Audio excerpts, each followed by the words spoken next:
My name is Bonnie Bastian. I use she, her pronouns, and I identify racially as white. Thank you all for attending our seventh annual Bridge Racial Justice Candidate Forum. Brookline for Racial Justice and Equity was founded in 2016 as a grassroots, community-based organization to identify and clarify issues of racial inequity and injustice in Brookline, and to build a multiracial coalition to dismantle structural racism. In 2023, our organization officially incorporated as a 501c3 nonprofit with a clear mission to eliminate racism in Brookline. In the past year, we've hosted a few events such as Racial Justice in the Courts, which took place this past February.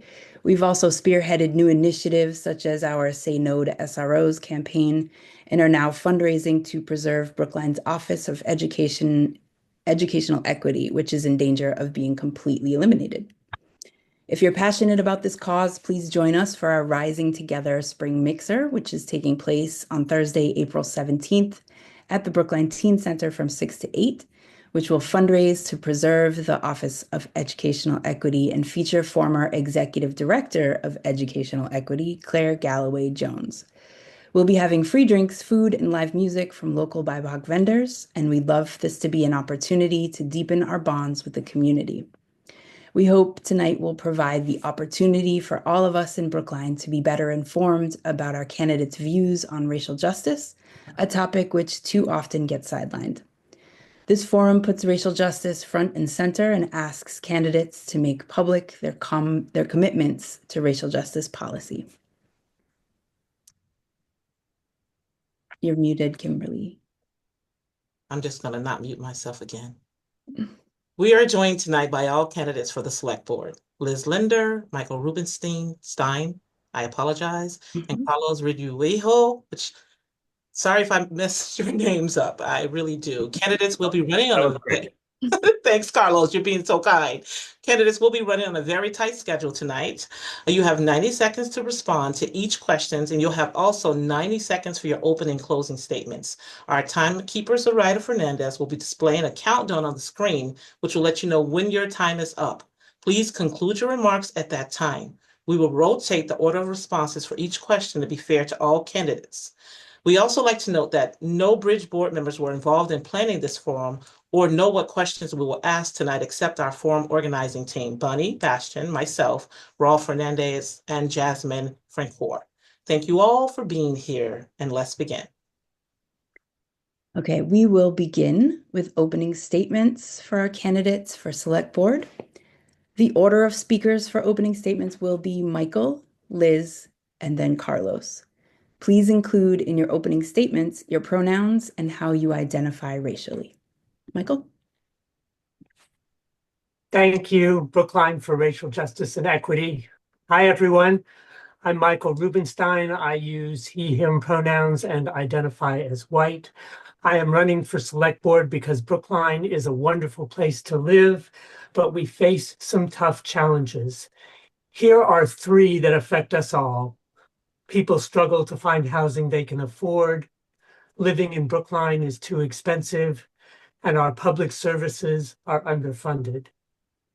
To help Brookline face these and other challenges, I offer leadership skills and expertise that I have developed over a 25-year business career, followed by over a decade of public service.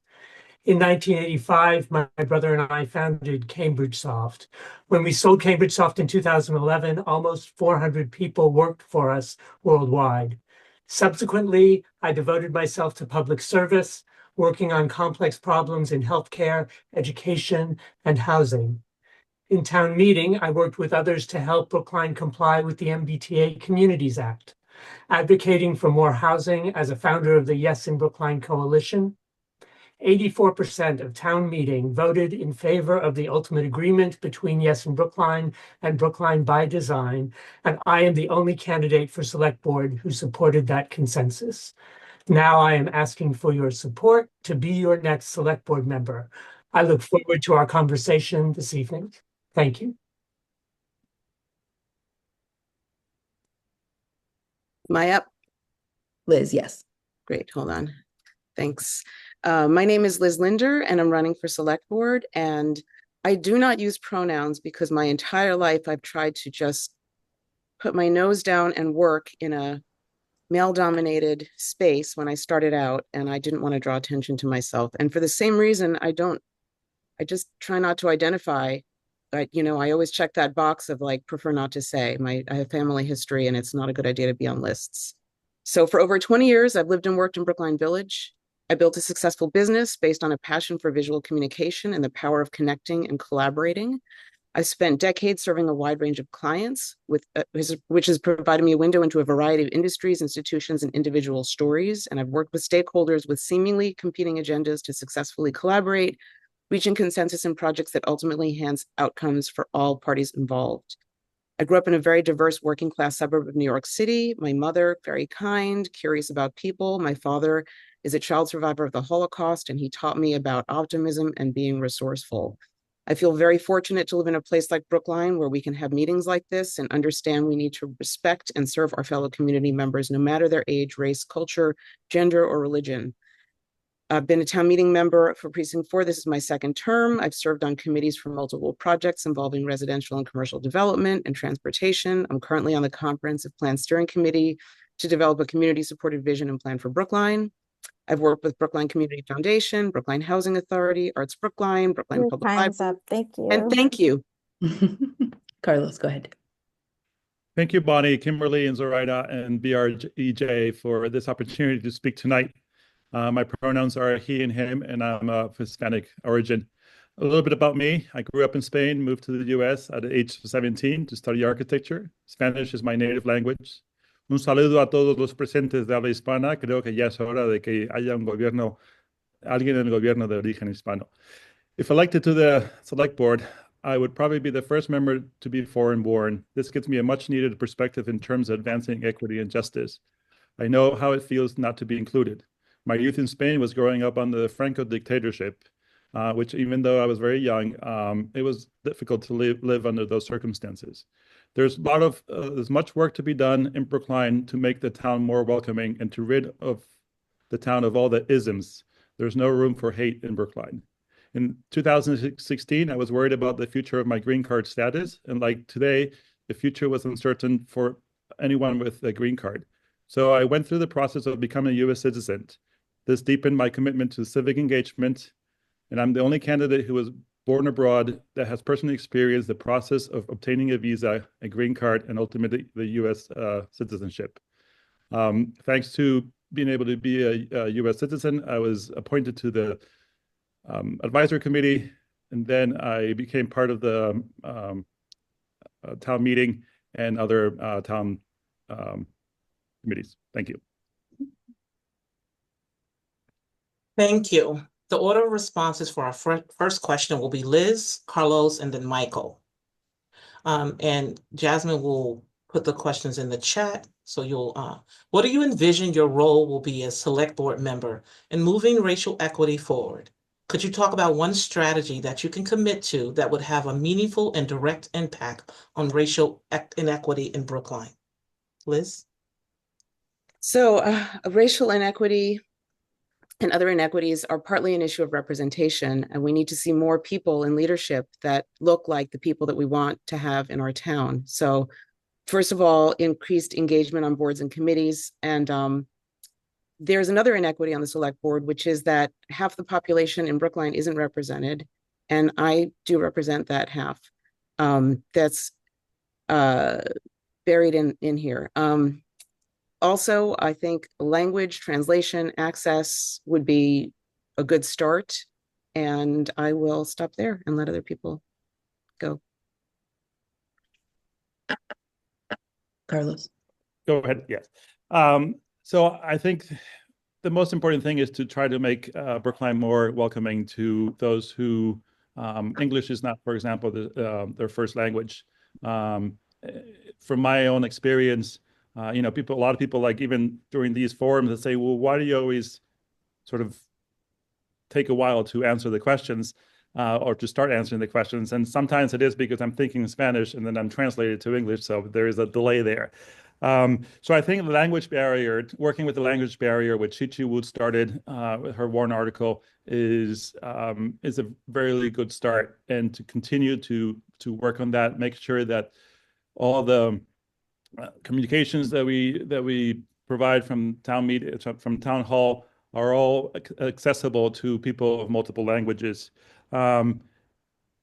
We need to make people feel like they are listened and understood. And we also, as the select board, one of the most important things that we do is to appoint members to different committees. So appointing people who don't necessarily look like us would be a first step to make it more inclusive. Thank you. Michael? Thank you. So I would say a couple of things. First of all, I view this question of representation in a couple of ways. Diverse representation is important. Diverse perspectives is also important, and diverse perspectives can come from many different directions. This question of appointing people from diverse backgrounds for boards is something that we've had as a struggle in Brookline for a very long time. And it isn't clear to me that just saying that we will do this without changing our practices, whether those practices are recruitment, whether those practices are the timing of board meetings, or whether those practices are assigning people to specific boards, those things are all specific changes that would need to be made in order for that strategy to be successful. The other thing that I would commit to as a select board member, and I think is very important, is for select board members and other leaders of committees to actually make the effort to go into spaces where people who do not have the representation that they deserve are congregating. So whether that is going to the BHA, whether that is going to other community meetings like this, or other forums that we should be able to find to actually step into spaces where we aren't necessarily in the majority or in the most powerful positions, is an important step to take. Thank you, everybody. The order of responses for our second question will be Carlos, Michael, and then Liz. The entire country is in a housing crisis. In a place like Brookline, where rent prices have historically been some of the highest in the country, this housing crisis has disproportionately impacted our Black and Latino populations, decimated the middle class, made renters extremely vulnerable, and left our low-income community members struggling to afford to feed their families, access healthcare, and heat their home, and more. In an effort to provide reliable support, critical information, and stability to our renters as well as struggling homeowners, town meeting established a bylaw requiring Brookline to create an Office of Housing Stability. Currently, this office is not an office at all, but a website with no dedicated staff to administer it. What are your perspectives on the Office of Housing Stability, and what, if anything, will you do to make sure the office is brought to fruition and effectively fulfilling its purpose? Thank you for that question. So, as we all know, housing stability is one of the critical issues that we have in town. Unfortunately, as you mentioned, it hasn't been funded, along with many other items that have not been funded, like, for example, the tree protection law that was just voted. And I think we just need to look at the budget as a whole and see where we can find those little pockets of money that can fund initiatives like this one, because it does need to be more than just a website.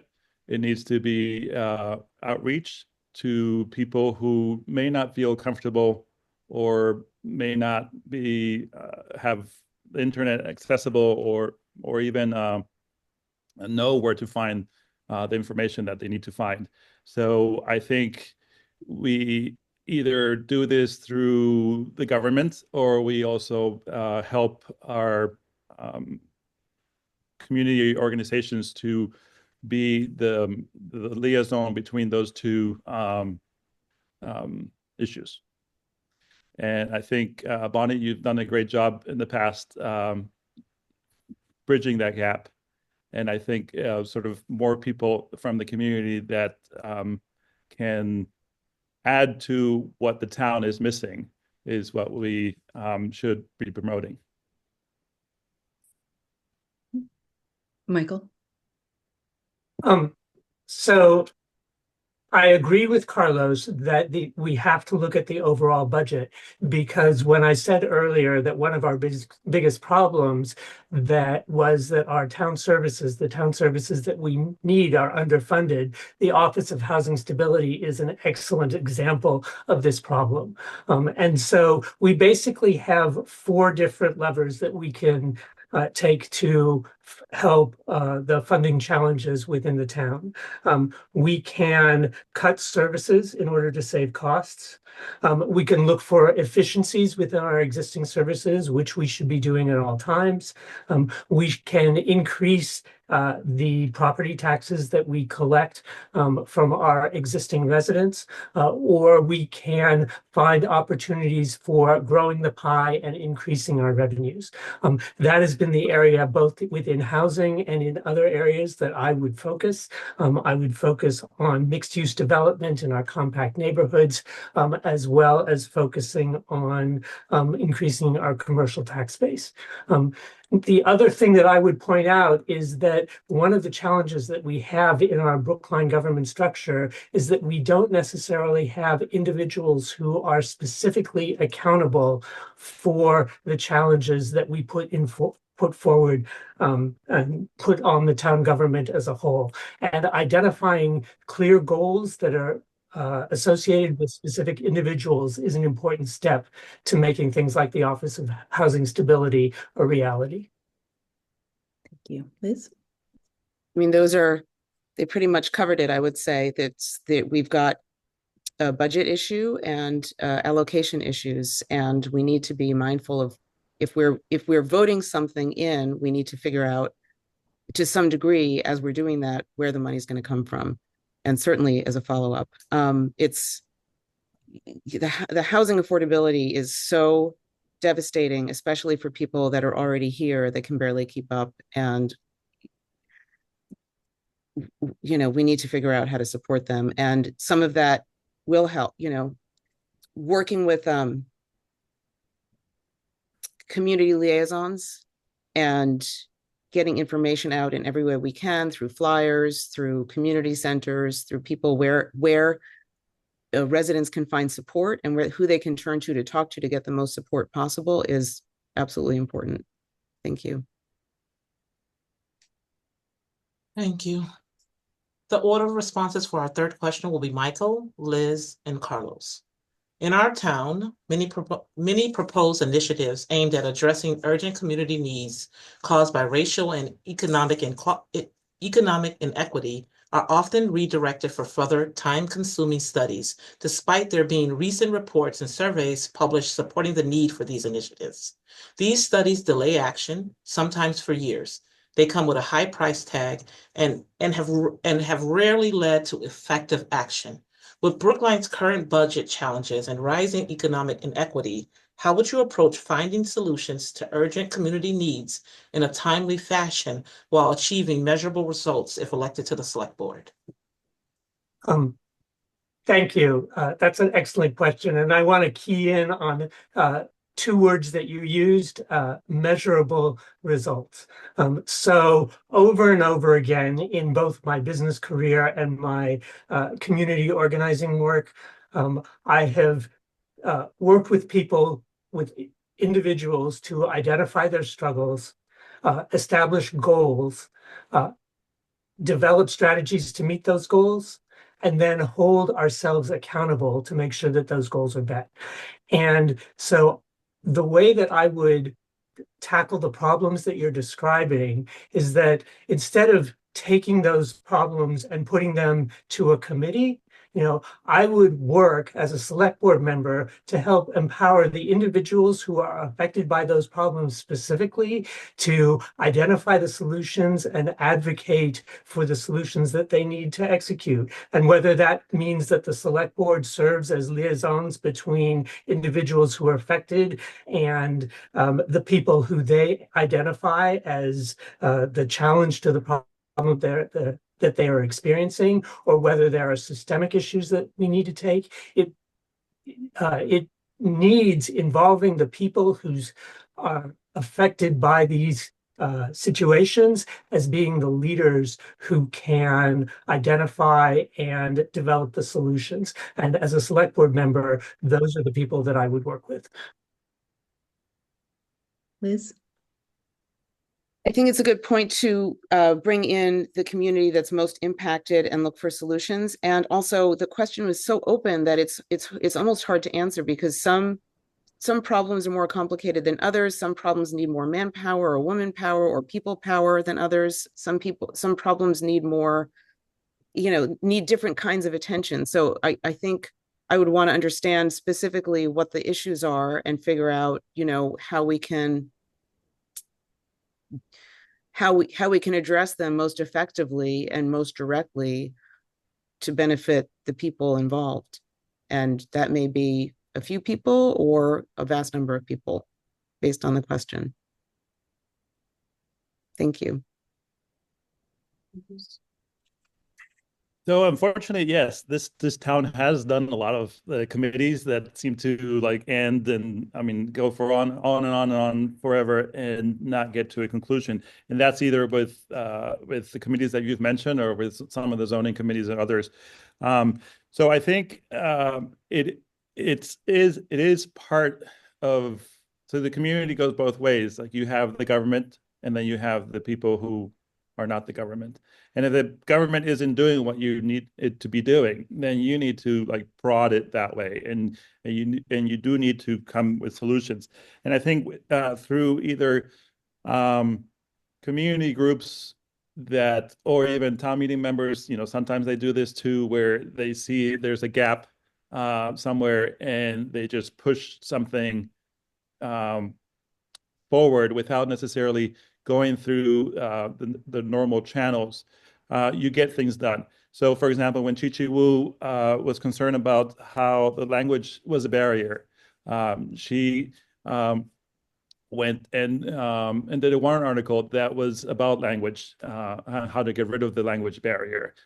And so I do think that community involvement is one of the strongest tools that we have. And since the community knows better sometimes than the government does of what to do, they can come up with better solutions than the government can, and then propose those to the government.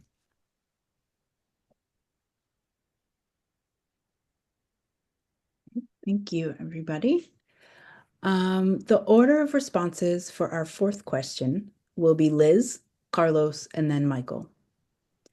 Though it is understood that all immigration law is federal, you as local leaders can take steps to protect immigrant communities and live up to Brookline's commitment as a sanctuary town. What will you commit to do to protect undocumented and documented immigrants living, working, and going to school in our community? Well, first of all, we do have some protections in place right now. We specifically don't ask and don't record immigration status. So if we were ever asked to give immigration status to the federal government, we don't have it. We are not giving it. We don't enforce immigration detainers. I have a number of different people who work for me, as employees and contractors, and I have one worker in specific that is completely legal, but she's an immigrant, and she is certainly, has her concerns, and this weighs on me tremendously. It's weighed on me for the past couple of years. And my own family history, I come from a Holocaust survivor, makes me feel very, very protective of, everyone in our community. And I would certainly work to make sure that we uphold the protections we have in place. We have we have some information for immigrants, you know, where to go if they feel threatened, and just getting that out there, you know, as much as possible will be helpful. Thank you. Carlos? Sorry, I lost my internet for a second. Okay, I think it's back. Yes, so as Liz mentioned, there are, you know, thank you to Massachusetts for having the state law that prevents local police from working with ICE, from participating in any raids with ICE, or for detaining anybody who is solely on a immigration visa or immigration detainer. As I mentioned in the beginning, I went through this process. Mine was probably a little bit easier than some for other people, but it's not an easy process. It doesn't feel good. This whole idea of also becoming naturalized, I've always wondered what that means, because it's a strange word. And we just have to make people, from a town perspective, I think we need to help people become U.S. citizens. We have to make it friendly for them to come in here and to say, you're not going to get arrested, you're not going to get detained, it's okay to be here. And how can you become a U.S. citizen? Because once you're a U.S. citizen, then there's a lot harder chances that you are in the same danger that you are now. So, Michael?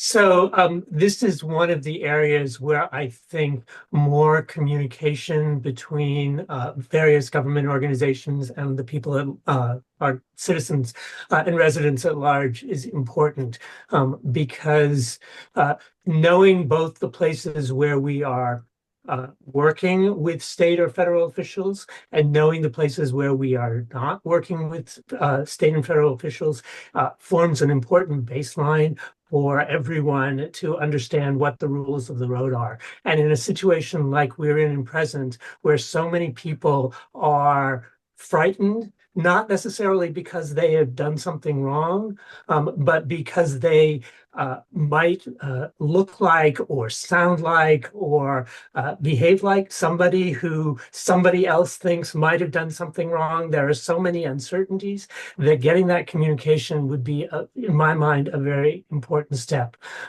The other thing that I think would be important would be to clarify, again, this is an issue of communication, what we mean by sanctuary city, because this term sanctuary is a very important and a very emotional concept for many people, and to understand like what we are trying to protect and, you know, also what we are not trying to protect, is an important clarification and communication for our entire community to come together.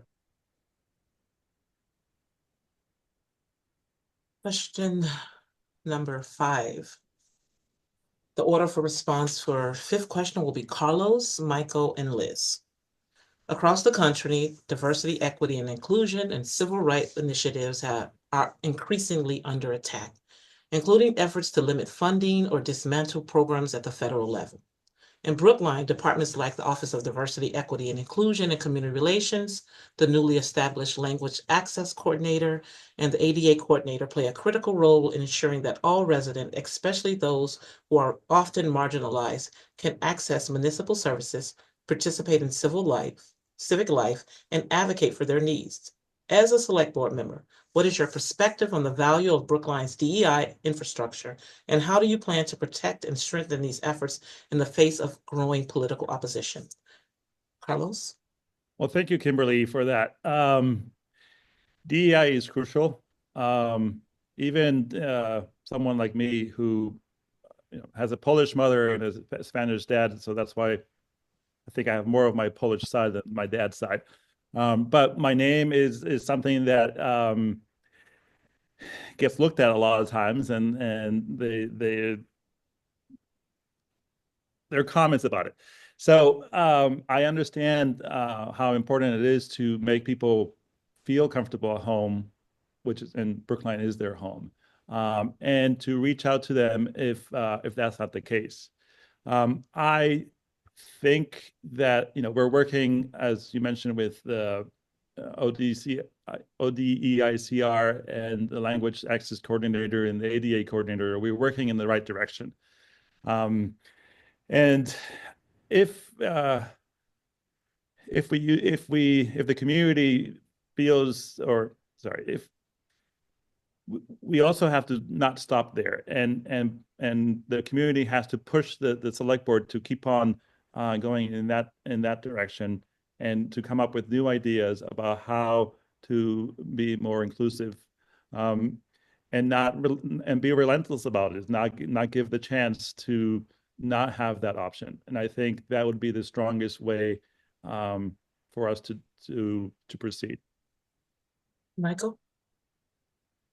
So the first thing that I would say is that one of the challenges with a number of DEI initiatives is that they're often the first thing to get cut when times are tight and the last thing to be restored. And, the vote on the Office of Educational Equity, I know, was a tough vote for many of the school committee members, but that was the vote that they took in order to help reduce the budget gap for next year. So as a select board member, I view that the resources needed for these initiatives can only be secured when we expand the pie. And I've talked about this before, about the need for new growth and expanding the pie, but I actually view that as one of the best ways that we can actually have enough resources so people aren't scrambling for the last dollar, which forces them to make these kinds of decisions, like what do we keep and what do we cut? So that's the first step. I mean, it goes without saying that we actually need to imbue this work not only in the specific programs that help with specific challenges around DEI, but also to figure out ways to imbue this work into the other functions of our government, whether it is planning, whether it is zoning, whether it is climate justice work. All of those different areas have a DEI component that we should also include and respect. Liz? So diversity and equity and inclusion are all fundamental values that we need to function as a vibrant town. We need these values. The school committee had a very complicated process balancing the budget, and it's unfortunate and to lose the centralized office. My strong preference is to have these values infiltrate every office, so it's not an office, but they're key values and key principles that are taught in every, you start a job, you get training in diversity and equity and inclusion. So I would want to understand how we can strengthen these as core principles in everything we do. And that would be my position. Thank you. Thank you for your responses. The order, the order of responses for our sixth and final question will be Michael, Liz, and Carlos.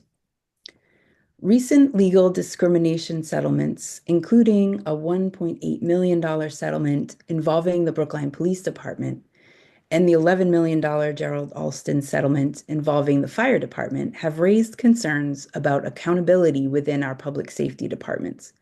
As Brookline faces tightening budgets, taxpayers are increasingly burdened by the costly settlements, which reflect a broader pattern of discrimination and retaliation. Given this context, how do you view this ongoing issue of accountability, and what specific actions would you take to address issues like discrimination and retaliation to ensure accountability in all of Brookline's departments? Michael?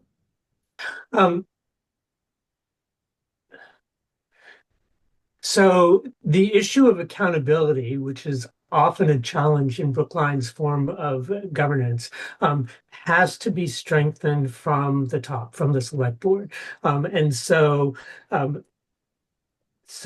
our role as select boards is to make sure that the people who directly report to us carry the values that we're talking about, the values of treating everybody with respect and dignity, and making sure that the people who then report to them all the way on through the hierarchy of our organizations share those values as well. And to the extent that that is not being done, we have to be able to hold people to account all the way down the line. And, I don't see this as anything less than the sort of critical function of managing people, that we imbue our culture, our town's government culture with the values of common bond and respect and decency. And we demonstrate those values and live those values across town government, and then project those values out to Brookline as well. Liz? Thank you. These are, it's always difficult when there are things that are happening behind closed doors that not everybody has the ability to see into. And, some of these situations are complex and have nuances, and not all of us, certainly myself, are privy to all of those nuances. And we do need to be working with each other to have respectful conversations, to make the best decisions that we can, taking into account, individuals who've been wronged, systemic racism, systemic everyism, and also balancing that with the realities of our day-to-day. And I would say, how do I put this? We live in a very imperfect system, and we have imperfect structures, and we need to work with each other as best we can around those, and hold each other accountable, and create as much transparency as possible so that we can move forward in a more, in a less imperfect way. Thank you. Thank you, Bonnie, for that question. The Alston case and the Hall case are both very unfortunate results of the same issue, which is that there's hate in this town in different aspects.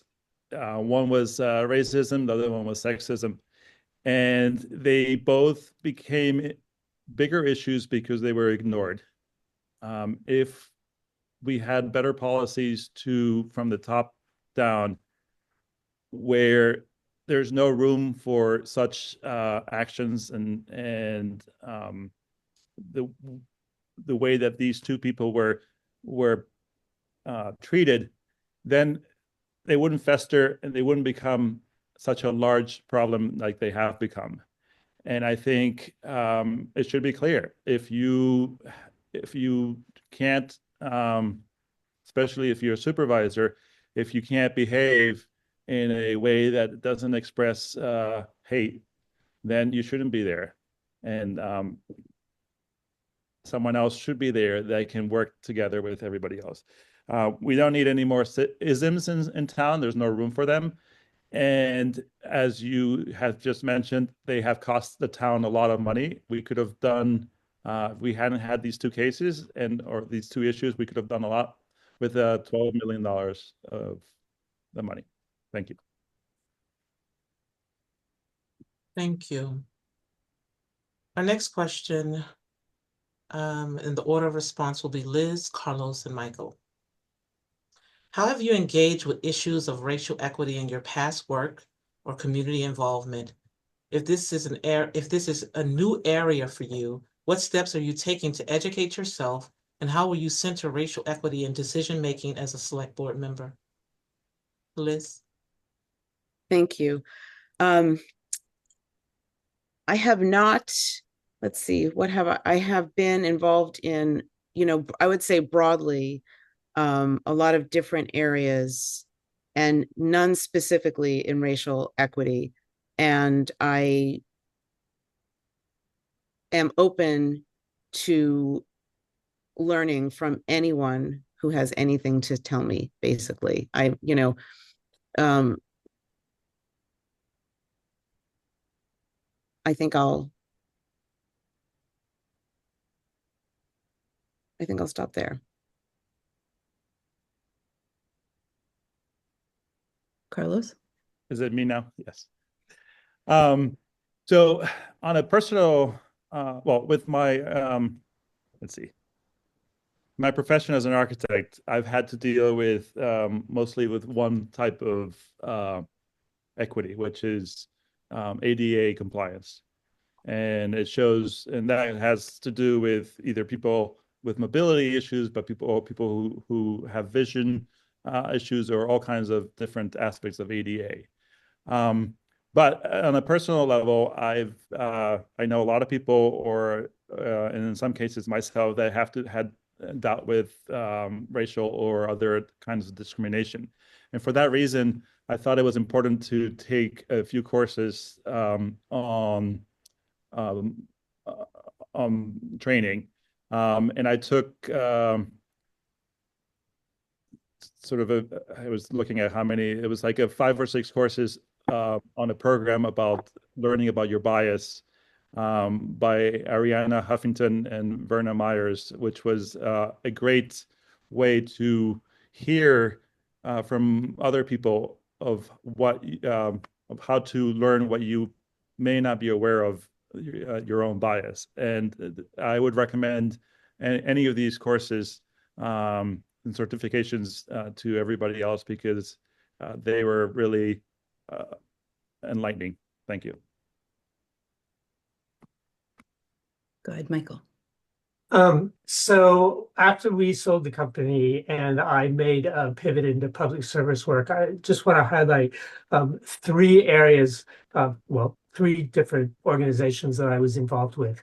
The first 2 were schools where I served on the board of directors. One was Beacon Academy, which was housed in Temple, Israel, and the other was Prospect Hill Academy Charter School. And both educational institutions were focused on identifying people who came from under-resourced environments, which were predominantly people of color, and identifying the challenges that they experienced, and building educational systems that changed the trajectory of their lives. And this work, whether I was a math tutor for these kids or whether I was helping them find colleges. My wife was also a mentor for these kids. That work, being directly involved with those people, was both educational and deeply privileging for me. I am a cisgendered white male, so my upbringing didn't necessarily have all those struggles, and I don't believe that you can do this kind of work without that direct contact. The other work that I did with the Greater Boston Interfaith Organization involved building coalitions with all of the institutions in GBIO, which was a broad range of Thank you. people. Your time is up. Which I'm happy to talk about more as you wish. Thank you, thank you, thank you. Thank you all. That ends our question and answer period for our candidates for the select board. We'd like to give our candidates an opportunity to make a final statement. As a reminder, final statement should be 90 seconds or shorter. The order of final statements will be Carlos, Michael, and Liz. Carlos? Well, thank you, Kimberly, Bonnie, and Zoraida, for this opportunity.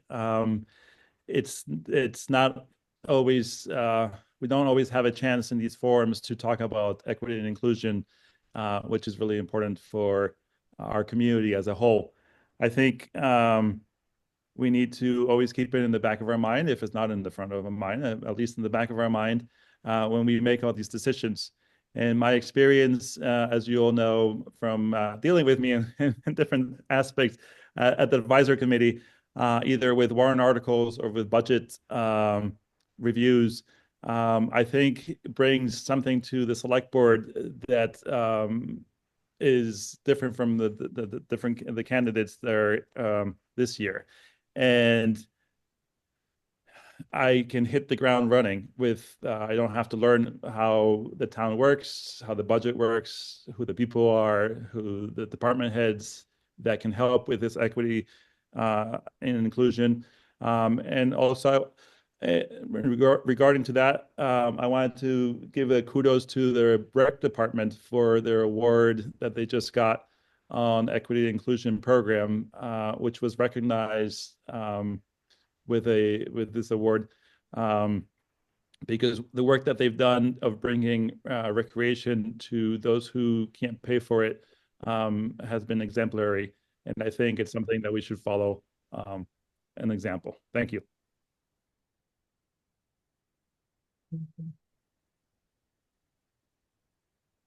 Michael? So I want to thank the Brookline for Racial Justice and Equity Coalition for the opportunity to speak tonight and to answer your questions. I'd like to close by focusing on important leadership skills for your next select board member. First, a leader must deeply understand all of the challenges and opportunities that Brookline faces now and have a vision of what Brookline could be in the future. I believe in a vision for Brookline that we can all share: a vibrant and diverse community with thriving small businesses and homes for every stage of life and income, tightly interwoven with the natural world. I get a glimpse of this vision every time I walk from my home near the Hayes School through Waldstein Park and down Beacon Street to meet a friend in Washington Square. Realizing a vision takes hard work, gathering diverse perspectives, adjusting direction, developing and implementing solutions, and holding ourselves accountable. A good leader communicates well, whether sharing ideas or listening to a neighbor's struggles. A good leader uses resources wisely and respectfully, treats everyone with dignity, and keeps a close eye on our finances. I have done this work over and over again in many different situations, and I look forward to bringing my skills and expertise to the select board. Therefore, I am asking for your vote on May 6th, and thank you all very much. Liz? Thank you. Thanks for having us all here. I wanted to follow up on that last question because I'm a small business operator, and I've worked for myself since I began working. I've never been part of institutionalized anti-racism anything, but I take everyone where they come from. I grew up in a very diverse town. I feel strongly that everybody needs to be met where they are, and I also believe that when our systems are functioning well, there can be healthy friction in between different perspectives. And in that friction, when we connect well and when we're constructive, we can build bridges of discourse into the center of our work as a community. So I found a quote that I loved, Anthony Meyer, who had spoken at the last high school graduation, where, basically he was talking about witnessing a growing penchant for outrage in society and shaming and canceling. And when we do that, we miss opportunities for grace, empathy, and forgiveness. And I feel like this is something we have to find ways to foster our connections and grace and empathy and work through our differences so that we can build a better town together. Thank you very much. Thank you all. Thank you, everybody. This ends our select board portion of this forum. Thank you to the select board candidates, Liz Linder, Michael Rubenstein, and Carlos Reduejo. Thank you all for being here tonight, and thank you for being flexible and understanding for our quick switch to virtual. I know that wasn't the best for everybody. So everybody, please give them a virtual round of applause. And thank you for coming. I know you have another forum to get to. We are going to transition now to the school committee. Thank you, Thanks. Bonnie. Thank you. Thanks, everybody. Thanks. Thank you very much.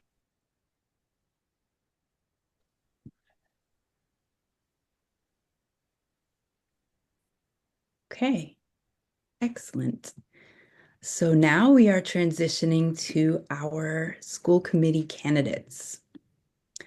We will hear from 3 out of the 6 candidates, Helen Charlubsky, Bob Weintraub, and Akiva Leibowitz.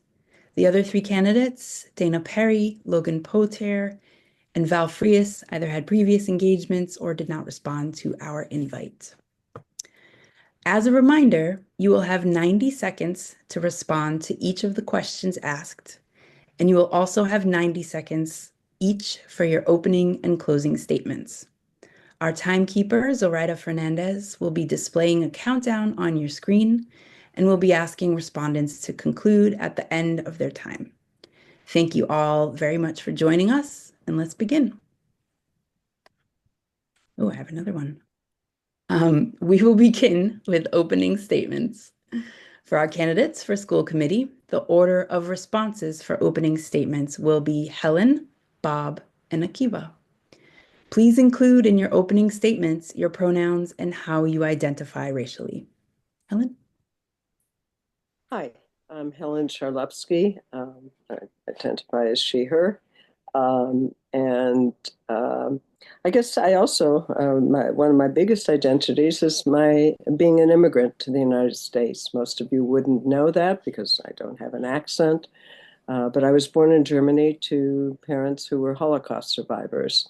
Came to the States when I was 6 months old, and we lived in 5 states in 1 year, and eventually ended up in Detroit. I'm the first in my family to go to college, and I remember growing up with my parents who didn't know English when they came to the States and spoke with an accent, and I had to help them oftentimes fill out forms. I remember filling out their passport forms because they're just much more complicated for people who don't know English well. I also remember growing up, I went to the University of Michigan, and at that time, there were more Indians from India than there were Blacks at the University of Michigan.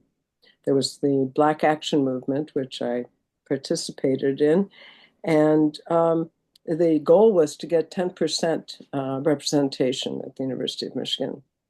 To the best of my knowledge, that never happened. And it's, well, I'll talk more later. Thank you. Bob? Thank you. I'm Bob Weintraub, he, him. Thank you all for inviting us. One of the reasons I'm running for school committee is to express my personal resistance to the denigration and decimation of our public services and public servants at the national level. This is personal for me and my family. My brilliant sister, Ellen Weintraub, former chair of the Federal Elections Commission, was fired because she was a critic of Trump. I want my progressive voice in the public square. I want to be in the room where it's happening, in the James Walsh room on the 5th floor of Town Hall. In less than 90 seconds, I want to tell you a little bit about 2 of my early professional experiences that ultimately led to my work in the Brookline Public Schools. After graduating from college, I moved to Birmingham, Alabama to work as a community organizer. I partnered with Miles College and HBCU College in Birmingham and the Southern Christian Leadership Council. On most Sundays, I was introduced to the congregants of Black churches in and around Birmingham by some pretty impressive SCLC people and community leaders, including Hosea Williams, Lee Hill, and once Dr. Ralph Abernathy. My job was to organize voter registration events in the community. We did a pretty good job. Soon after I departed Birmingham, we elected our first Black mayor. Also, while in Birmingham, I taught an English class at Miles College. I loved going to work to talk about great books. I wanted to become a teacher. I landed in the Lowell Public Schools and was appointed the founding principal of the Pre-K-8 City Magnet School, one of the 2 new magnet schools designed to voluntarily desegregate the Lowell schools. Our school had a unique curriculum called Microsociety. We were visited by CBS News because of that curriculum, because we were ranked in the top 50 elementary schools in the nation. Next stop, Brookline. Thank you. Akiva? My name is Akiva Leibowitz. I'm a critical care physician at Beth Israel. I've been a Brookline resident for the past 10 years. I was asked to present with my pronouns as he and him. And since everyone started with an opening statement about racial issues, so I think we must acknowledge that as we are speaking, babies continue to be killed with our taxpayer money. So it's across the ocean, but we should keep that in mind as we speak about that. I'm the father of four who have been part of the Brookline public school system. And I'd like to shout out to the staff for the great job and enormous work they've been doing.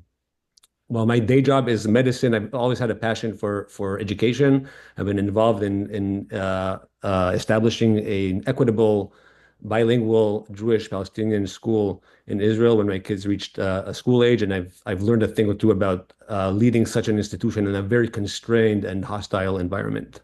Investment in education, resources, funds, people power is the single most important action of local government. Hence the dire need to nourish and protect it. Budget deficits are not a God-given, but rather a derivative of priorities. Brookline data shows that Brookline has decreased the percent of its expenditures on education over the past 5 years by 2.6%. For some causes, unlike what you hear from Washington, increasing expenditure can be positive. Thank you. Perfect. Thank you. Our first question, in the order of responses will be Bob, Akiva, and Helen. What is your assessment of how Brookline Public Schools currently addresses incidents of racial bias, discrimination, and hate in light of ongoing concerns about anti-Black racism, anti-Asian hate, Islamophobia, anti-Semitism, and other forms of bias impacting students? What specific policies or practice would you implement or strengthen to ensure incidents are appropriately addressed, prevented, and publicly acknowledged? Bob? Whoa, thank you for that question. That's a big question. Oh my God, I've been a school leader and a professor of educational leadership for a long time. And one of my most important accomplishments, I think, is to make the students and faculty feel that they were welcomed and belonged in our school community. We always had core values in any school that I was a part of. I was actually on the first team that created the core values in the Brookline Public Schools. They've changed a little bit. And actually, I want to comment on one of the changes. Originally, we had a core value that was called understanding and respect for human differences. I actually changed that at Brookline High to understanding and respect for human differences and our essential kinship. Because I believe that e pluribus unum, from many one, should be a core value of any institution. And I guess getting more direct in response to your question, I think that leaders in the schools and in the school system have to use the core values and address any violation of those core values powerfully. I know, for example, there was a recent ugly incident at the Lawrence School that I think school leaders had struggled with their. Sorry, that's time. Sorry, Akiva. Yeah, so I mean, I have immense trust and faith in our teachers and our educators and their ability to do work with the students. They are closest to where things happen. They can identify. I mean, we just need to believe in them. They can identify where they have gaps, where there needs to be more expression, where there needs to be more work. And I think it's our role as, I'd say, regulators or the controllers to provide them that safety, that space to do that work. And we've seen over the past 2 years, several years, multiple attempts from different various sources of power to try and control the work they're doing in that field. And I want to put my emphasis on restoring their autonomy and their ability to actually do the work they are trained and most knowledgeable about. We need to have faith and trust in them. Sometimes things may seem do not align with certain people's views, and that's fine. That's their prerogative as teachers to do the work on the ground with the children. So I think that's the first and foremost step in actually addressing these issues. It won't come from above; it will come from within. Helen? Yeah, thank you for this question. We do have policies and practices in place. The issue is making sure that they are implemented in a good way. But more importantly, it's important the education of students. I mean, prevention is much better than punishment or something like that. You want to try and educate students to understand how hurtful any of these isms are, whether it's racism, anti-Asian hate, Islamophobia, anti-Semitism. You know, I think that what our job is in schools is to educate students to understand what they're doing, what they're saying. And you know, students will test us. They always do. The adolescence, that's part of what adolescence is. But I think that it's really important that we do those things. We do it in many ways throughout the system. We're re-engaging with facing history and ourselves now in the schools. Many of you know that's a program that looks at racial bias and through the lens of the Holocaust, but a wider lens too of what that means and why it's important to be an upstander and to understand how hate happens, what happens, and what it does to a society and to a school. So, thank you. Thank you all for your responses. The order of responses for our second question will be Akiva, Helen, and Bob. The educational achievement gap between Black and Latino students and white students in Brookline has persisted for years. For example, the most recent MCAS data shows that 76% of white students in grades 3 through 8 scored at or above grade level on the MCAS math exam, while only a quarter of Black students met or exceeded expectations. What specific policies or strategies will you advocate for to address this disparity? How will you ensure that students of color have equitable access to academic resources, enrichment programs, and college preparation services? Akiva? Yeah, so I mean, disparities begin in a very early stage in life.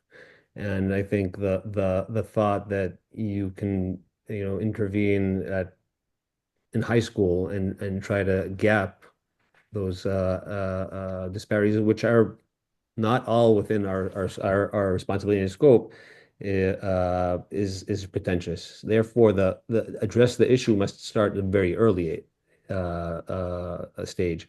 I'd say even before a preschool or daycare, right? So I mean, the family that cannot afford or cannot is unable to send a child to daycare already from the start, they're maybe disadvantaged on their children's ability to develop the social skills which are required to thrive later on in life within the educational system.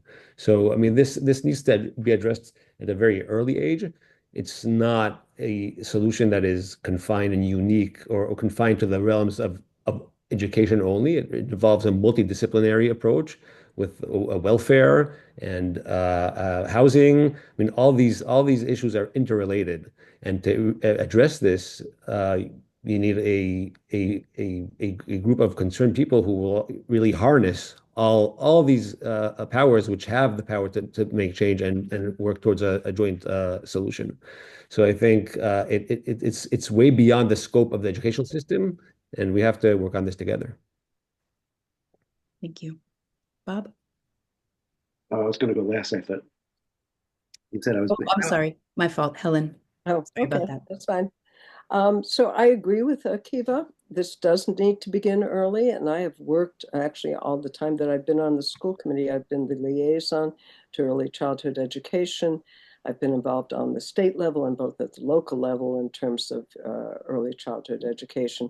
Many of you may or may not know that in Brookline, we have a program beginning from 0 to 2, working with families in housing to help them with their children in terms of bringing toys and showing them the opportunities that exist in Brookline, whether it's the library and other puppet show place, etc., play groups. We have all those. When Head Start left the Housing Authority about 10 years ago, I was very involved with BEEP and with the Department of Early Education and Care in getting slots for all the students who wanted to stay in Brookline, didn't want to go to Watertown, where Head Start relocated. I was involved with making sure that we had those slots within BEEP for those students. And we continue to this day to have slots for 40 students on scholarship in BEEP. That's the way to without that start, the closing the gap becomes almost impossible. And then, of course, the other programs that we do, whether it's STEPS, etc. And I'll go through the other programs later. Thank you. Bob. Yeah, thank you. This question goes to the heart of any school system, allowing the achievement at high levels of every student in the school system. And as Helen might remember, because she was on the committee when I went to the school committee every year with my school improvement plan, I always had one goal. And the goal was the entire, this is Brookline High, Brookline High's academic profile, the whole school profile would increase over time and the gaps would narrow over time. And that doesn't happen automatically. And I agree with both Akiva and Helen, it has to start early. And I was at the high school. But what we did was we created some programs that were focused on historically underachieving kids, such as the Calculus Project, such as the African American and Latina Scholars Program, such as the tutorial program. And then we gathered data over years. I can point to data that we gathered in the early part of the 2000s all the way up to 2012, which demonstrated a tremendous narrowing of that gap.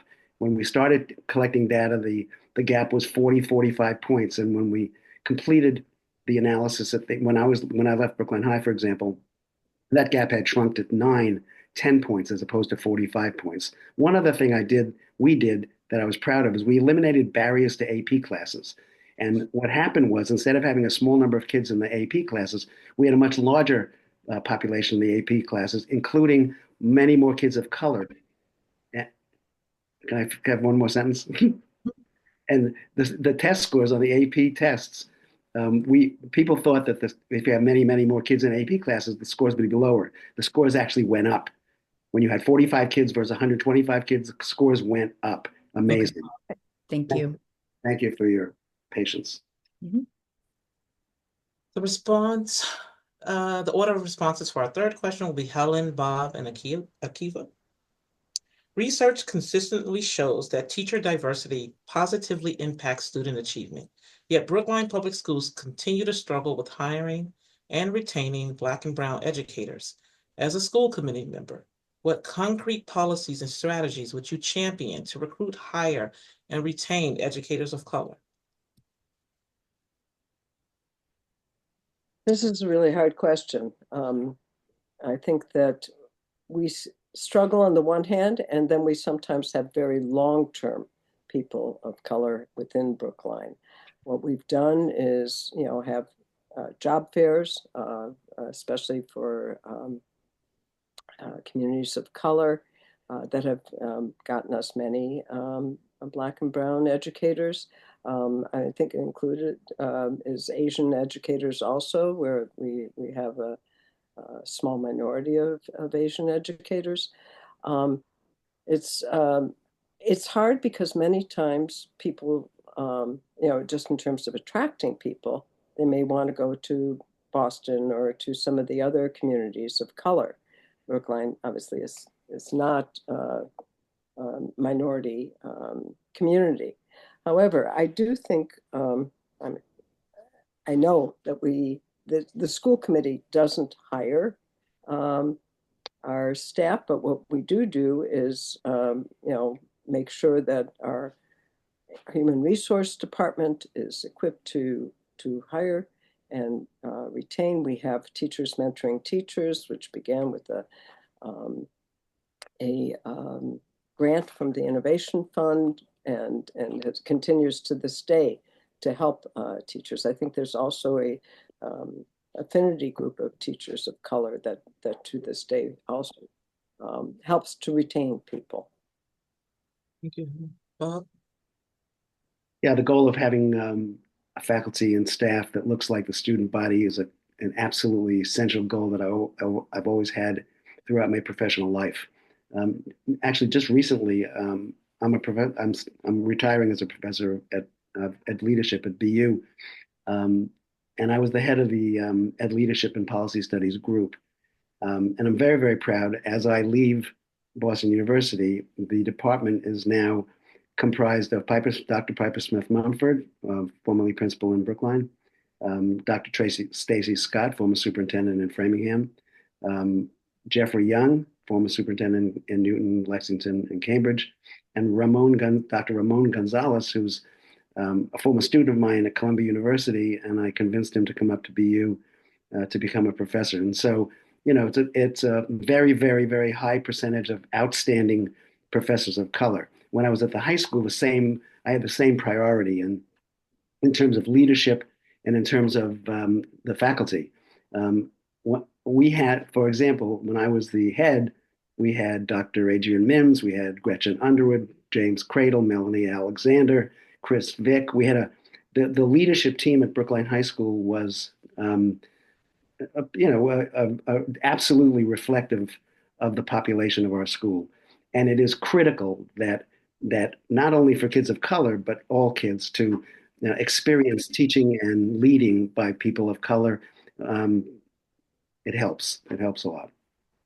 Thank you. Yeah, I mean, I can agree with Bob and Helen. I think we need to be aware that in this time, the mere attempt to diversify our teaching core may be scrutinized and attacked and even not allowed coming from federal government. So we're in that part of time. Therefore, we need a really strong standing to be able to withstand these prevailing winds, which are trying to undermine these efforts, which Bob has been involved in, like hands-on as an educator and the school committee. I'll add to what has been said, that the idea that young teachers and educators cannot afford to live in the community where they teach in is mind-blowing. I mean, that's something that by design is designed to fail. So once again, thinking about the holistic approach, there's many elements.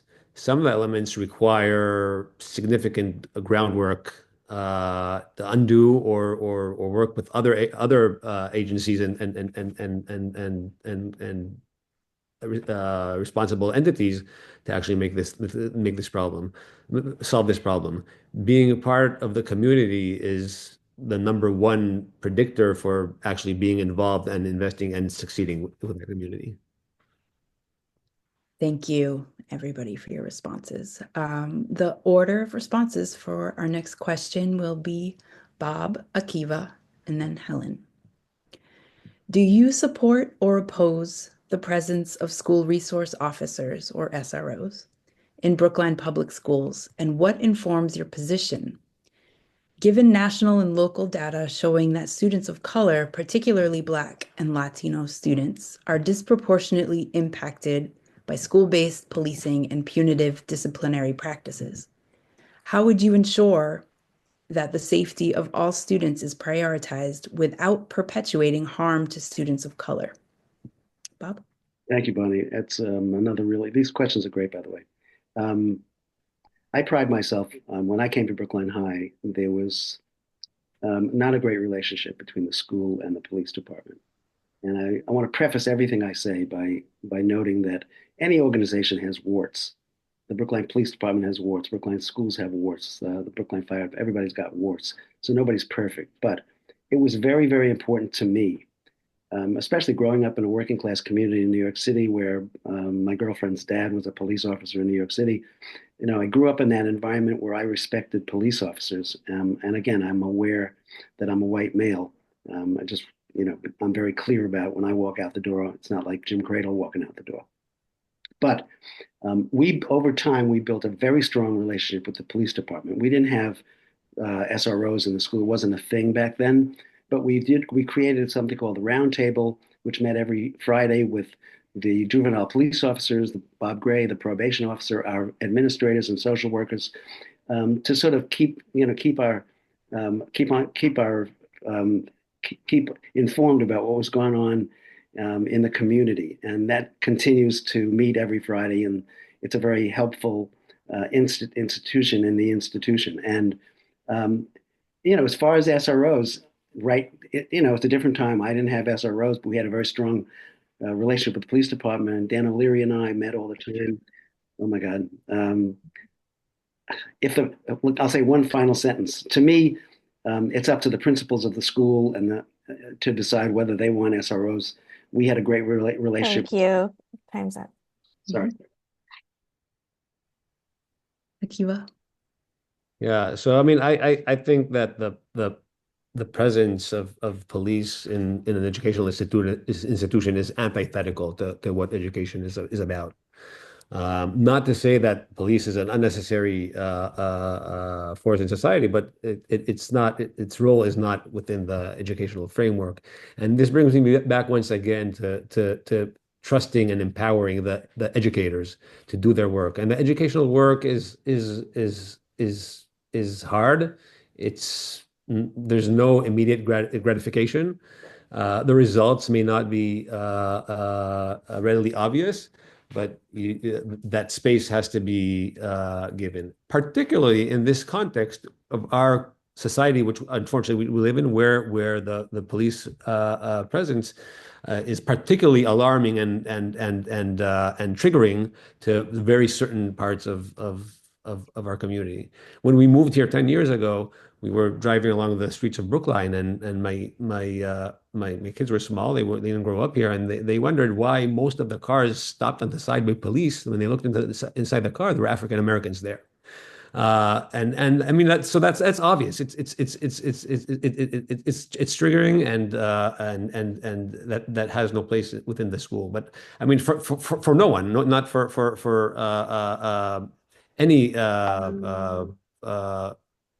any child of no matter where he's coming from. That's not what they need to see every day when they come into school. Thank you. Helen? Yeah, so to give everybody a little bit of history, SROs were brought into the schools without the school committee's knowledge.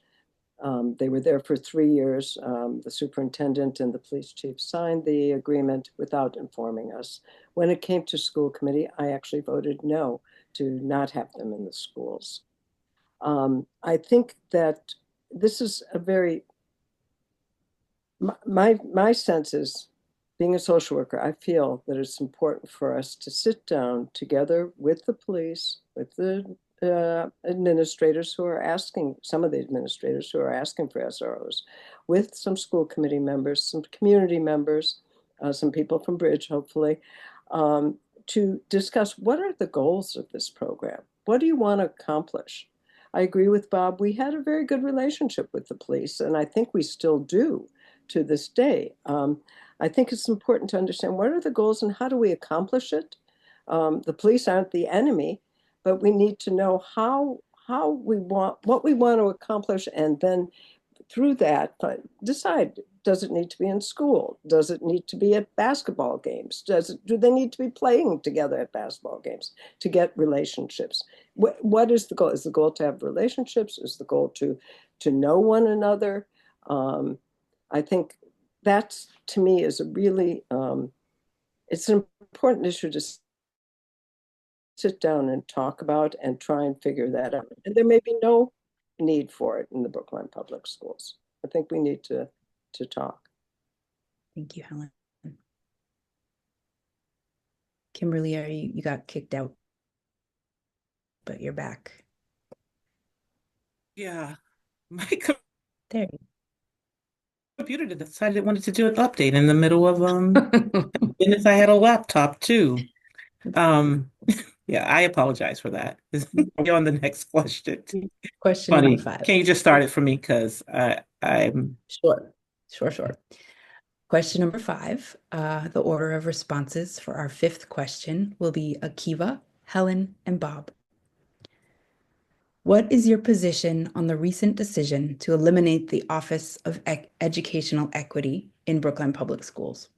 How do you interpret the impact of this decision on the district's stated commitment to culturally responsive teaching, equitable access to resources, and broader diversity, equity, and inclusion efforts? Kiva?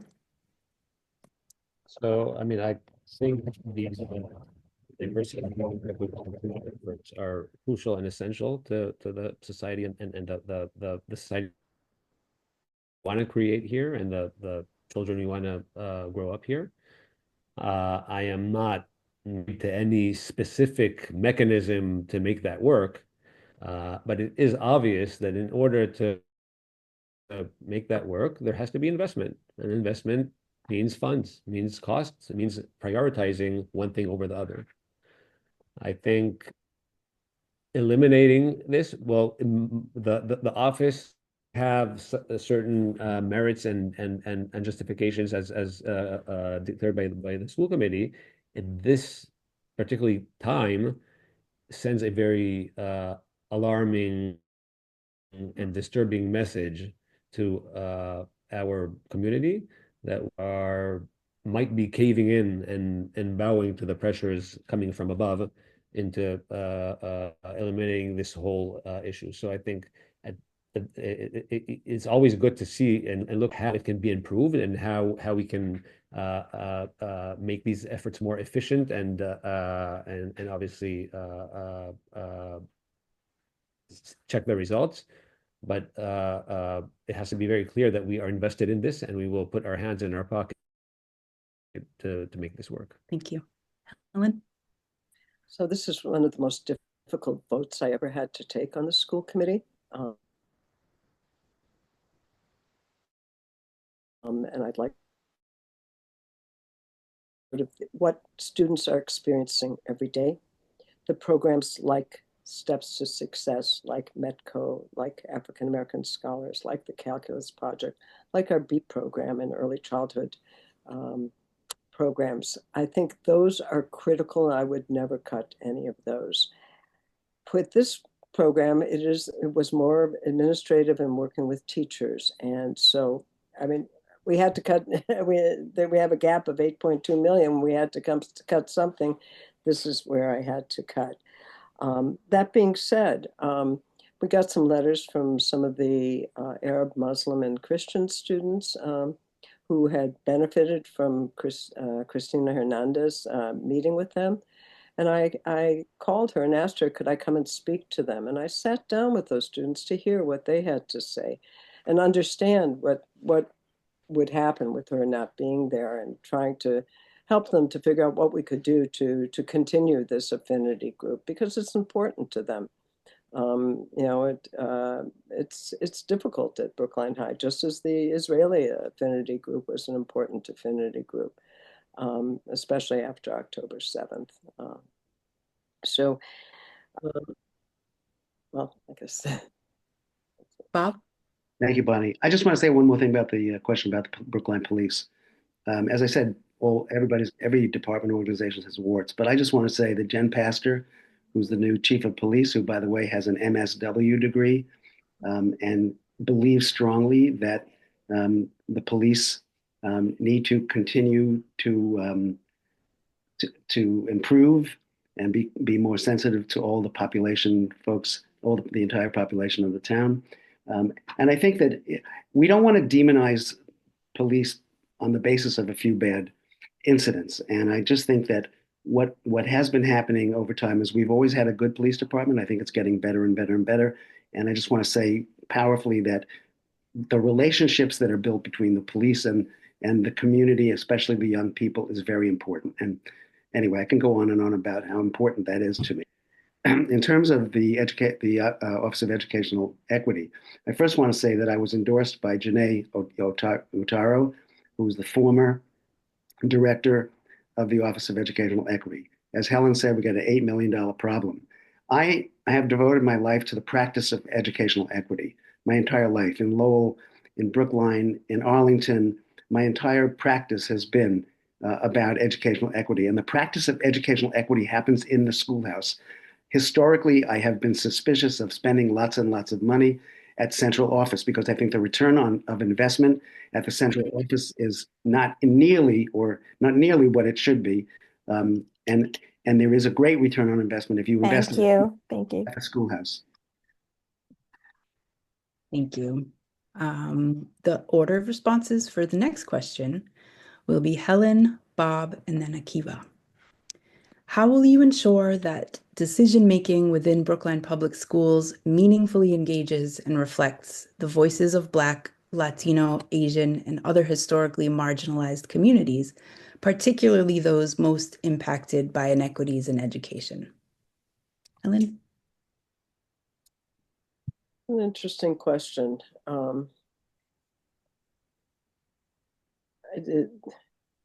Decision-making is on many levels. I, for one, would love to have a person of color run for school committee. And I've tried to encourage a number of people who I know to run, and unfortunately, they were busy. So I think, that is one level that we should continue to strive to find people of color to run for school committee. I think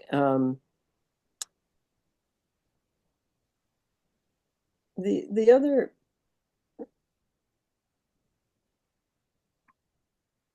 I'm not sure exactly what the question means. What decision making within meaningful? I mean, decisions, for instance, when we put together committees for hiring a principal or hiring a superintendent, we try and make sure that there's a diverse committee that is on that. Or if we're building a school building sometime, we try and make sure that the people that are involved are of diverse backgrounds. So that's some of the decision making. The question is really broad, and it's more on the specifics of what we do, and at the level of school committee to make sure there's representation. Bob? Bonnie, can you quickly repeat it? I'm not sure exactly what you want. Sure. Also, there's questions being posted in the chat. How will you ensure that decision-making within Brookline Public Schools meaningfully engages and reflects the voices of Black and Latino, Asian, and other historically marginalized communities? Okay. So again, my professional life and actually my personal life has been devoted to inclusion and belonging and, surrounding myself with folks who look like the whole world and not just part of the world.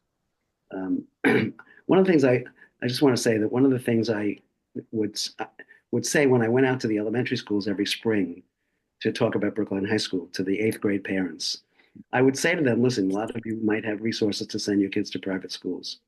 But I'm saying to you that I believe that Brookline High School should have 100% market share in this community. And the reason I say that is because if you go to a private school, an independent school, you have a much more narrow path into life. If you come to Brookline High, I'm not saying you're going to have best friends with people of all different cultures and races and religions, whatever. I said, but you will be living in a community that looks like the real world. And I think that that's one of the great benefits of coming to Brookline High School, a public high school. And in terms of making sure that the voices are heard, I always was very proud of the democratic institutions we had for students, for faculty. We had a constitution at Brookline High School, which had a student council, a faculty council, administrative council. And we always made a very, very strong attempt and were successful in engaging a variety of kids and faculty members. Thank you. I know the timeline is very quick. Yeah, so to build on this, I think we have two major issues. One is we are in a situation right now, or generally, where the loudest voices are heard, not those that need to be heard. And the loudest voices usually come from those who are able to organize and come as a group and get together. Often these are elements which the more marginalized communities and constituents do not have. The second thing is it's not enough to bring these people to the table. They have to be able to make decisions at the table. And that's a very difficult thing to do because it means giving up privilege. So empowering, it's very easy and nice to talk about empowering and enabling this decision making to include everyone. But are we willing to give up some of our privilege and hand it over to those who have been marginalized and are not at the table to take these decisions? And that's something that I feel we need to work on. It's not easy. It requires a lot of internal work and ability to embrace this. How would that look? There's many different mechanisms. I'm thinking about the Metco. So, I mean, can they not just be participants of the program? Can they be involved in the decision making of the program from top to bottom? That's something that sort of encapsulates this idea. You.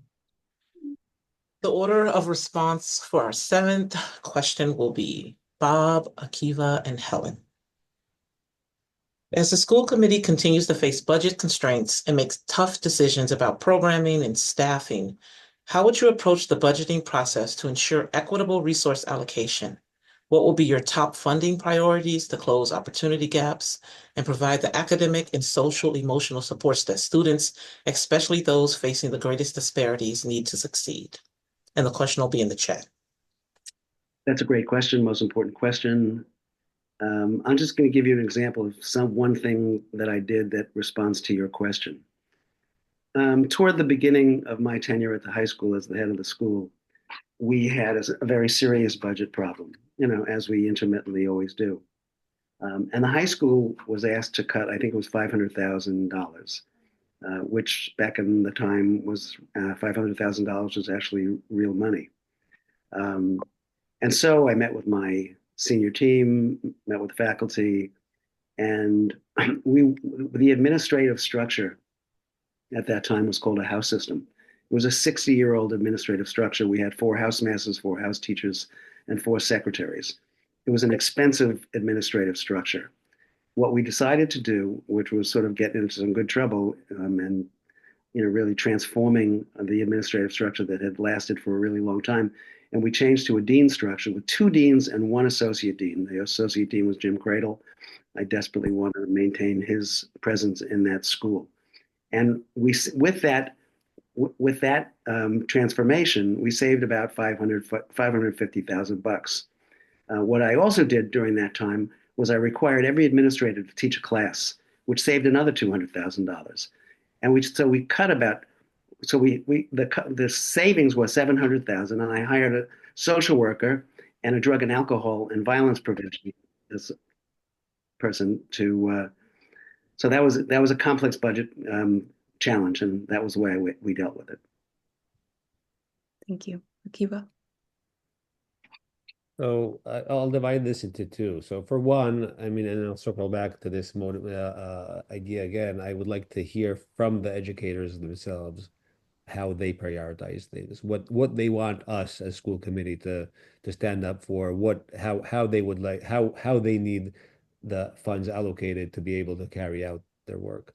I mean, we have a limited scope as citizens, parents, involved people, but these are really the people who have the overarching view of what's going on. So I mean, I think that input is crucial, and I think any kind of prioritization has to happen with the educators and the teachers. The second thing is, and to keep in mind, like the budget constraints are not God-given, as I started with the percentage-wise deficit of 2.6% compared to 5 years ago. It's our responsibility to advocate and fight to increasing the budget. It's not a very popular thing in at the town level. Nobody likes paying taxes, but if you want to have a thriving educational system, we have to invest in this, and we have to advocate for this in the at the town level, so our educators can carry out their crucial work. So I'd work on these both of these avenues, both prioritizing with the educators and working with the town on getting the budget resources. Thank you. Helen? Yeah, I think I would talk about what we've done, what I've done to, I've been the liaison to Steps of Success probably for the last 15 years or so, maybe a little less, 10 years. But I think that program, there was a point where things were somewhat rocky in terms of funding, and I worked together with Judy Cass, who was the president of the Steps Inc. at the time, to come to an MOU, to find ways to work together and strengthen the program from what it originally began as. And it has really shown us ways that students need both in-school tutoring, which SEPS provides, and after school and out of school time, both during the summer, so that there's not the falling back in terms of the summer learning, that it continues. I think it becomes difficult as a school committee member. There are people in our community that say, why do we have Metco? We don't need to have it. I don't believe that. I think we need it both for the Metco students, but even also for the Brookline students. I think it provides what the real world is out there. I think the other piece that we've done since the pandemic is have social workers at all of the elementary schools. We've always had it at BEEP, and we've always had it in the high school, but I think having them in the elementary schools has also helped with a number of the issues, the social emotional issues. Thank you very much for that response. The order of responses for our 8th and final question will be Akiva, Helen, and Bob. This year, during the planning of the Day of Racial Reckoning and Solidarity at the high school, a Palestinian student hoped to share their personal story as part of the Telling Our Stories segment, a time meant for students and staff to speak about their lived experiences. Some community members expressed concerns, particularly in light of rising global tensions, and felt the inclusion of this story could be polarizing. At the same time, Jewish students and families also expressed fear and concern around feeling unsafe or unseen during such discussions. As a school committee member, how would you uphold the value of student voice, ensuring that all students, including Palestinian and Jewish students, feel heard, seen, and respected in school spaces, especially when their perspectives may be in tension with one another? What actions would you take to navigate these complexities in a way that fosters both inclusion and accountability? I know it's a lot. Akiva. So I'd say I'd start with modeling, and modeling means it's our responsibility to show the teachers that we trust and have faith in their educators and being able to manage this and being able to be sensitive and have the ability to allow expression of often difficult topics and hurtful issues in a safe environment, even if there's disagreement, and there may be also some very strong feelings. Full disclosure, I was also vocal on this issue and allowing our teachers to do their job. They know what they're doing.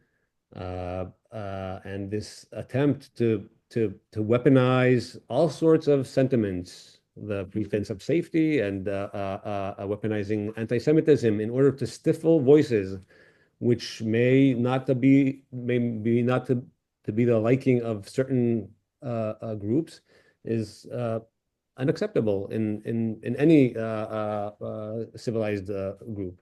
And it's our responsibility to allow that space of free speech and discourse and curiosity to allow this generation of curious and free-thinking youngsters to thrive. And it's our responsibility to safeguard that. Thank you. Helen? I think it's important to recognize that everybody from these communities, from the Palestinian, from the Israeli, and from the Jewish community, are hurting after October 7th, and even before. But that I think brought it to a height in Brookline, more so. And at the time afterwards, I remember there were meetings with Israeli and Jewish parents. School committee members met with them, and I remember going also to a meeting with Arab parents and listening to their concerns. And the biggest concern was, what happens to my child in school? And hate has no place in Brookline, no matter what hate. It's unacceptable. And that I think we make very clear. Yes, sometimes slurs and things come out, but beyond that, I think, we do our best to make sure that kids understand what that's about. As I just said before, I went and spoke with the Arab Muslim. I don't know exactly where they were from. I assume some of them may have been Palestinian, some may have been from other Arab countries. But to hear their voices and to understand the issues that they experience, because that's how you learn, and that's what's important, in our educating of young people, that they understand one another. Bob. I mean, Go ahead, Bob. I just want to point out that when I was the head of Brookline High, we started these programs called Tell Your Story. And we had students and we had faculty. We had a variety of staff folks who would stand up in the auditorium and tell their story. And it was inspirational, always. We also had all school events along those lines. One of the ones I remember so clearly was on the 50th anniversary of Brown v. Board of Education, we had a day devoted to Brown v. Board of Education. And because Gretchen Underwood had some good contacts in the world, we were able to get Minnie Jean Brown, who was one of the Little Rock Nine, come to Brookline High and keynote that day.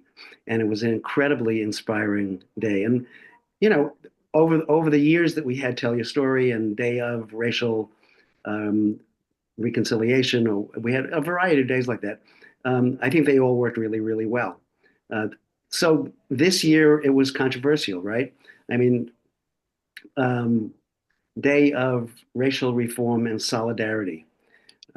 I certainly looked at the social media presence of that young man who spoke on that day, and to me it was disturbing as a Jew to see the social media presence of that young man. And I think that I guess so he was sponsored by some teachers who felt it was an important message, but there was no alternative message on that day. And I think that was a problem. But I think days of are very important days. Thank you. We're at the point where there's our final statements, and each person will get the 90 seconds to give their final statements, and the order will be Akiva, Helen, and then Bob. Oh, Thank you. I'm sorry.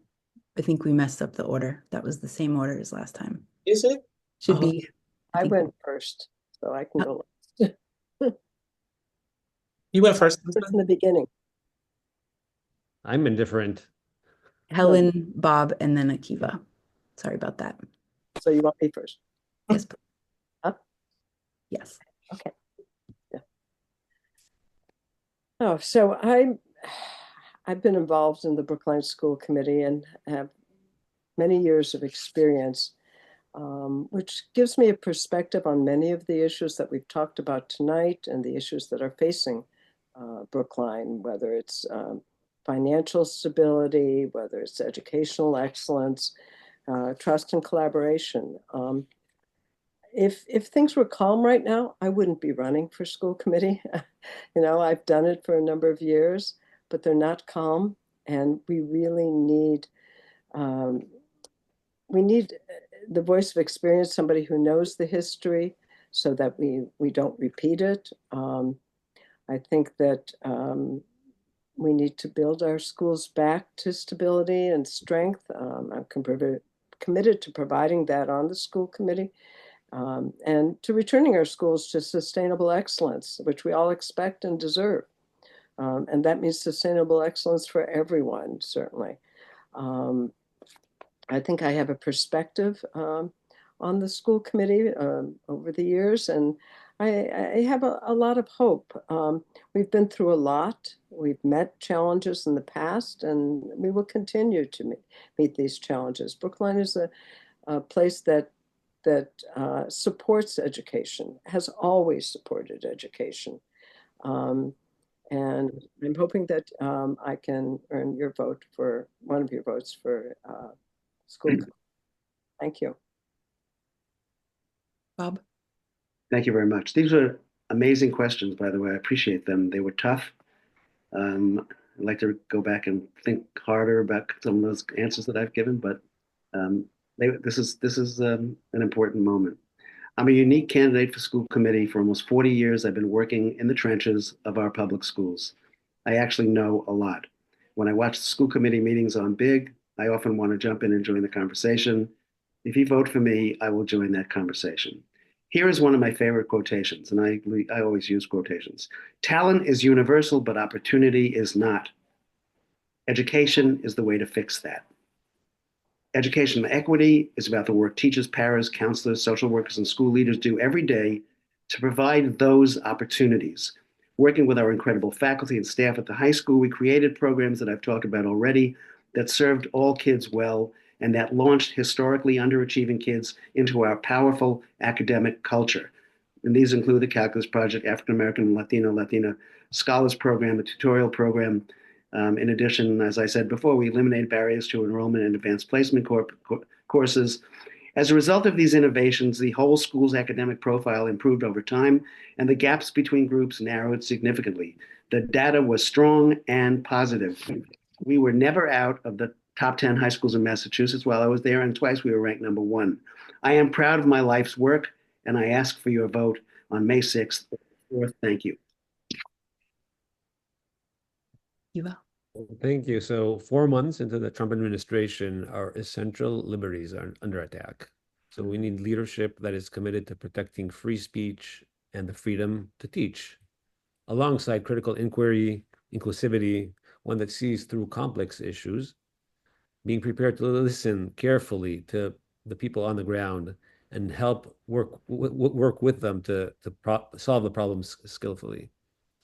So as a school committee member, I'll prioritize meeting every student's needs with understanding that education is not one size fits all. It means working with educators to create equitable frameworks that puts the students and their needs in the center. We need to trust our teachers, protect them from politically motivated attacks or pressures. These pressures are only going to increase as the months go by and the administration in Washington starts cracking down on our K-12 public education system. We must show confidence in the educators' ability to guide our students in becoming critical thinkers, capable of expressing their innate talents and gifts. Lastly, we have to work on inclusivity and academic excellence. Education thrives on excellence, but excellence is not limited only to academic achievements. It means helping students become free-thinking, curious citizens of this world, ones who are motivated to advance inclusivity, have compassion, and work to social justice. Thank you. Thank you to all the candidates for your participation in our forum. And thanks to all of you who are watching from home this evening. My script looks funny, so sorry. How have you engaged with issues of, how this get here? I apologize. Anyway, my computer dying must have really just screwed me all up. Thank you all for coming tonight. Remember, our town election is Tuesday, May 6th, with polls open from 7 a.m. to 8 p.m. In-person early voting will run from Saturday, April 26th through Friday, May 2nd. The last day to request a vote by mail ballot is Tuesday, April 29th at 5 p.m. All registered voters may request a vote by mail ballot. To find your polling location and for more election information, please visit the Brookline Town Clerk page on Town's website. Our candidates' positions on racial justice matter now more than ever. Having heard their vision and ideals tonight, we hope everyone will hold our candidates accountable. Thank you all for coming and have a good night. Thank Thank you. you, everybody. Joining us. Thank you. Good Bye-bye. night.